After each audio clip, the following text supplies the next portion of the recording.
ఒకప్పుడు డొక్కా సీతమ్మ గారు ఎంత అన్నదానం చేసేదో మహాతల్లి. ఓ బ్రాహ్మణుడు వచ్చాడు, కూర్చోబెట్టి అన్నం పెడుతోంది. ఆయన అన్నాడు, నాకు పెళ్లి అవ్వలేదు, ఇన్నాళ్లకు ఓ పెళ్లి కూతురు ఒప్పుకుంది చేసుకుంటానని, కానీ బంగారు ఆభరణం ఏదైనా పెట్టమంది, ఏదైనా ఆభరణం ఇస్తే అన్నం తింటా, లేకపోతే తిన్నది. అప్పటికే అన్నదానానికి ఆవిడ ఒంటి మీద నగలన్నీ వెళ్ళిపోయి ఒక్క కంటి ఉంది. ఆవిడ భర్త వంక చూసి కంటి ఇచ్చేస్తానంది. ఆయన పక్కకి రమ్మనన్నాడు, అన్నీ అయిపోయాయే, ఆ కంటి ఒకటే ఉంది. ధూర్త బ్రాహ్మణుడు అన్నం పెడితే బంగారం అడుగుతున్నాడు, ఇవ్వ తినకపోతే పోతాడని. తప్పు. అతిథి విష్ణు స్వరూపం, అభ్యాగతి స్వయం విష్ణు.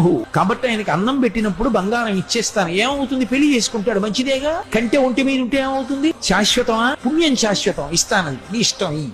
కంటి తీసి ఇచ్చింది. ఆ కంటి తీసుకెళ్లి అరిటా కింద పెట్టి ఆయన అన్నం తినేశాడు సంతోషంగా. ఉత్తరాపోసనం పట్టాడు, చేయి కడుక్కోవడానికి బయటికి వెళ్ళాడు. ఊరంతా కలిపి ఎంత ఉంటుంది ఆ గన్నవరం. కాబట్టి ఆ బంగారు కంటె కనపడింది ఆకెత్తుతుంటే సీతమ్మ గారికి. అయ్యో వెర్రి బ్రాహ్మడు కంటె మరిచిపోయాడని పరిగెత్తుకెళ్లారు, కనపడలేదు. భర్తని పిలిచి వెతకమన్నారు, ఎక్కడా కనపడలేదు. అయ్య బ్రాహ్మణుడు ఇంత కంటె అడిగాడు వెళ్ళిపోయాడని పడుకుని నిద్రపోయారు. ఆవిడకి కలలో శ్రీ మహావిష్ణువు కనపడ్డారు. సీతమ్మ, ఇంతమందికి అన్నం పెడుతున్నావే, ఒక్కసారి నీ చేతి అన్నం తినాలనిపించిందమ్మా, బ్రాహ్మణ రూపంలో వచ్చాను. అభ్యాగతిని గదు పరీక్షించాలని కంటే అడిగాను, ఇచ్చేశావమ్మా.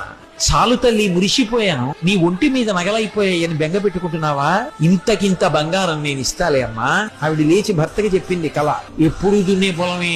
ఆయన పొలానికి వెళ్ళారు. సాయంకాలం వచ్చేసే ముందు ఏదో గొప్పు తవ్వుతున్నారు. కంగుల శబ్దం వచ్చింది. కొంచెం మట్టి తీసి చూశారు. ప్రదోష వేళ బిందె కనపడింది. ఉత్తరీయంలో మూట కట్టి ఇంటికి తీసుకొచ్చి మూత విప్పి చూశారు. బిందె నిండా బంగారు కాసులు. అంత ఐశ్వర్యం ఇచ్చేశారు శ్రీ మహావిష్ణువు.